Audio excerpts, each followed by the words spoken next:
Jake Lloyd, aka Anakin Skywalker. Yeah, I wasn't going to say it, I'm sorry. So it's been 10 years. Yeah, and I've been in school the entire time. I'm not a big fan of cameras anymore. After Jake Lloyd would take the brunt of the blame for Star Wars Episode 1 not living up to fans' expectations, okay, to be fair, he shared the blame with that of Jar Jar Binks. Misa called Jar Jar Binks. Misa, your humble servant. After he starred alongside Arnold Schwarzenegger in the Christmas classic Jingle All The Way, after Jake Lloyd retired from acting in 2001 at the age of 15, Jake went on to state that Star Wars had ruined his life and it made life for him at school a living hell. He couldn't walk through the hallways without kids making lightsaber noises. He then went on to publicly diss George Lucas, and at home he got into a physical altercation where he pushed and kicked his mother. That's when he decided to take off in a high-speed chase through 2 counties, which resulted in a car crash. Now, the boy has suffered with schizophrenia since he was 19, with many people stating that the dark side of the Force is in fact strong with him.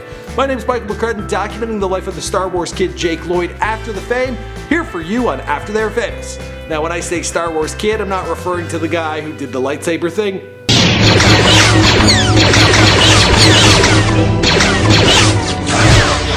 Although I am game to do that on After They're Famous. Let me know in the comments down below if you want to see that or someone else down below. Jake Matthew Lloyd was born on March 5th, 1989 in Fort Collins, Colorado. The son of Bill Lloyd, an EMT set medic, and Lisa Riley, an entertainment agent. With both of his parents already working in the entertainment industry, they knew what strings to pull to get their son gigs working at an early age. At the age of 7, Jake began his acting career playing Jimmy Sweet in 4 episodes of ER.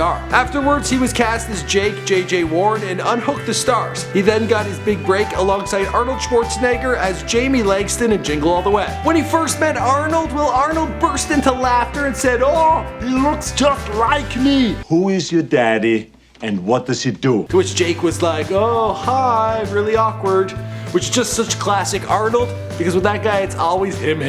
Jake also appeared as Mark Armstrong in the TV movie Apollo 11 and appeared in a number of episodes of a TV show known as The Pretenders. When he wasn't acting, little Jake, he enjoyed the simple things, riding his bike, hanging out with his sister Madison. He was also on a Little League baseball team, and by now his parents were making a bit of money off him and they relocated to Southern California. He got the dream of a lifetime when he was cast in the prequels to the Star Wars franchise, Episode 1 as Anakin Skywalker. Yeah, that's the character that would grow up to become Darth Vader, some robotic, asthmatic bad guy.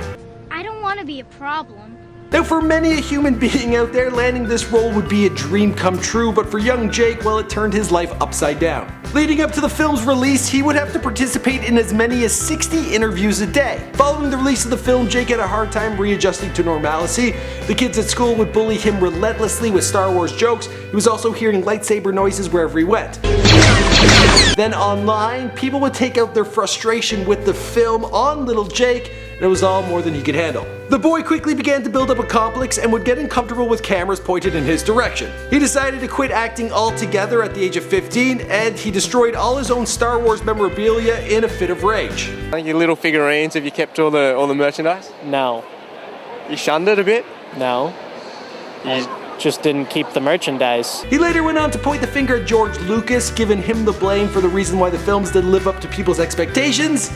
And I don't know, you don't really mess with the hand that feeds. To keep money coming in, Jake agreed to lend his voice to Star Wars games and attend sci-fi and comic book festivals. But even in these rare public appearances, you could tell something was a little off. You're not real happy about being asked about it? No, I'm plenty happy being asked about it. It just seems Jake attended Carmel High School in Carmel, Indiana. He started going by a different last name, trying to throw people off, but everyone kind of figured it out quickly, and again, the bullying, it was relentless. He later moved to Chicago, attending Columbia College, but dropped out from his film and psychology studies after a semester. His career objective up to this date was to become a director or an editor. He definitely wanted to be behind the scenes. In 2012, he directed a documentary about the Tibetan refugees in India who were attempting to escape the persecution of the Chinese. He also got the opportunity to cast another young actor who had appeared in the Star Wars prequels. Yeah, he got him some work. Just as things were looking up for young Jake, he would face the public's gaze one more time when he got into an altercation with his mother in June of 2015. The two of them had an argument which resulted in him pushing her to the ground and kicking her in the side several times. Why?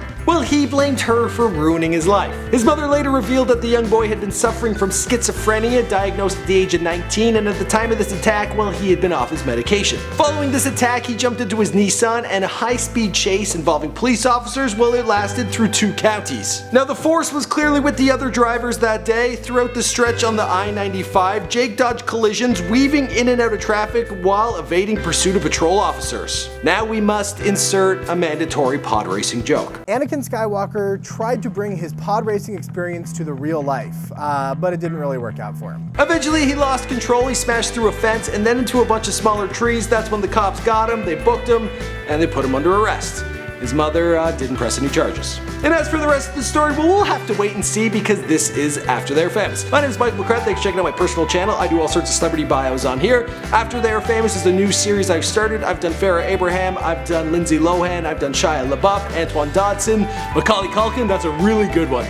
So be sure to browse the channel, check it out, and subscribe, share it with your friends. I'll see you guys in another video. Also be sure to let me know if you want me to do that lightsaber kid, the other one, down below.